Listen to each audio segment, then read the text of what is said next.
Hi, I'm Robyn Robin, and this is my queer journey.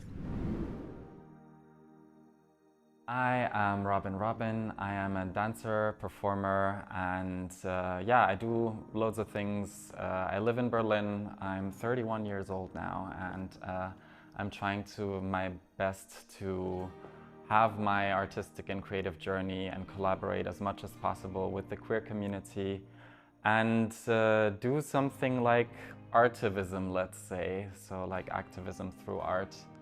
As much as I can, and still on a journey to figure out how that works for me.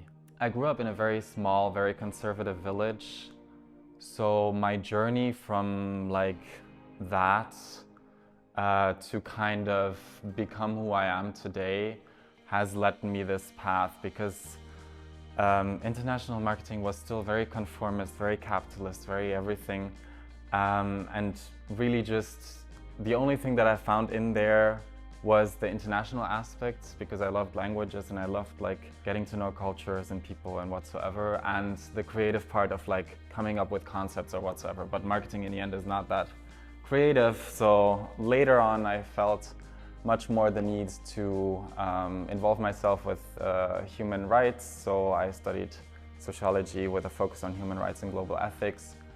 And I feel like this kind of, through also parallel exploring and discovering dance for me, has led my journey from like this very conservative capitalist background that I come from to just who I am today and who I want to be, and in how I want to also share my life with others. And I think all of it is me, but I broke out more and more out of yeah, the village norms and conventions that were laid upon me. In general, like I came from a background of like jazz dance and gymnastics. When I was a little child, I did this for a little while and I had a lot of fun with it. And I didn't do sports for a long time because like all the sports that I did were kind of seen as too feminine and not good for boys to do and everything. So yeah, I stopped doing sports for a long time, and then only when actually I wanted to start in Karlsruhe.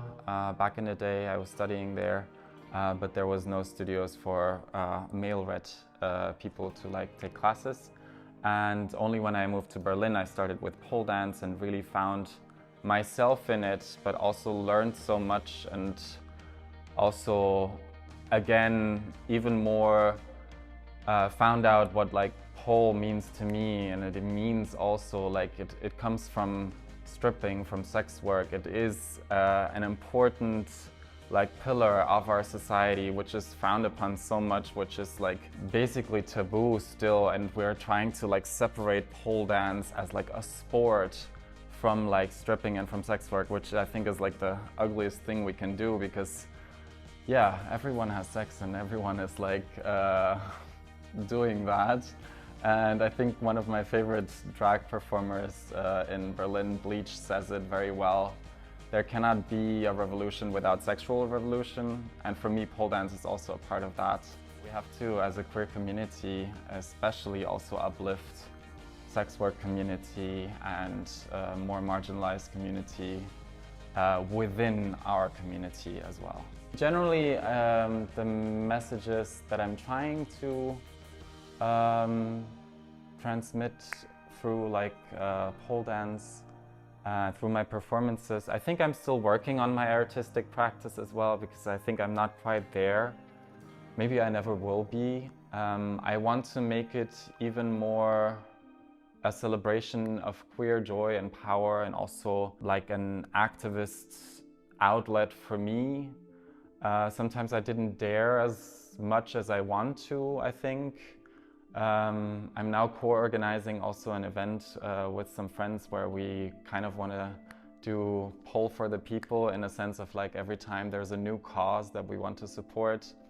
The first one will definitely be pole for Palestine, and I think it's important to me, just with the art that I do, also try to uplift communities, support causes, because that's also where my sociology background comes back in as well. I am trying to unify all of that, and pole has for a long time just been for me and my queer identity and my exploration and my artistic practice, but I think it should be even more for everyone and every part of our community as well.